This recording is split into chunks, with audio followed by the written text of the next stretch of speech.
500 gram எடையுள்ள 8 சிப்பங்களை விரைவஞ்சலில் அனுப்ப தேவையான பணம் மீனாவிடம் உள்ளது. அவளிடம் உள்ள அதே பணத்தில் 40 சிப்பங்களை அவள் அனுப்புகிறாள் எனில் ஒரு சிப்பத்தின் எடை எவ்வளவு இருக்கும்? சிப்பத்தினுடைய எடை 500 கிராமா இருக்கும் பொழுது 8 சிப்பங்களை விரைவஞ்சலில் அனுப்ப முடியும்.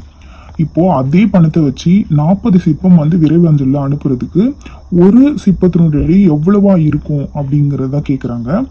இப்ப ஒரு சிப்பம் 500 கிராமா இருக்கும் பொழுது வெறும் 8 தான் அனுப்ப முடியும். இதை விட கம்மியா இருந்தாதான் இவ்வளோ அதிகமான சிப்பங்கள் அதே பணத்தை வச்சு அனுப்ப முடியும். அப்ப இது அதிகரிக்கும் பொழுது எடை குறையணும். இது எதிர்மாறல் கணக்கு. எதிர்மாறலுக்கு மேல இருக்கிறதையும் கீழே இருக்கிறதையும் பெருக்கி எழுதிக்க போறோம். தெரியாதது எக்ஸ்ன்னு வச்சுக்கிறோம். எக்ஸை மட்டும் இந்த பக்கம் வச்சுட்டு இந்த பக்கம் இருக்கிற 40 கீழே கொண்டு வந்துடுறோம். இந்த 0க்கு 0, 1 4 4, 2 4 8, 2 5 10. இந்த 0க்கு 0. 100 கிலோகிராம் தான் ஆன்சர்.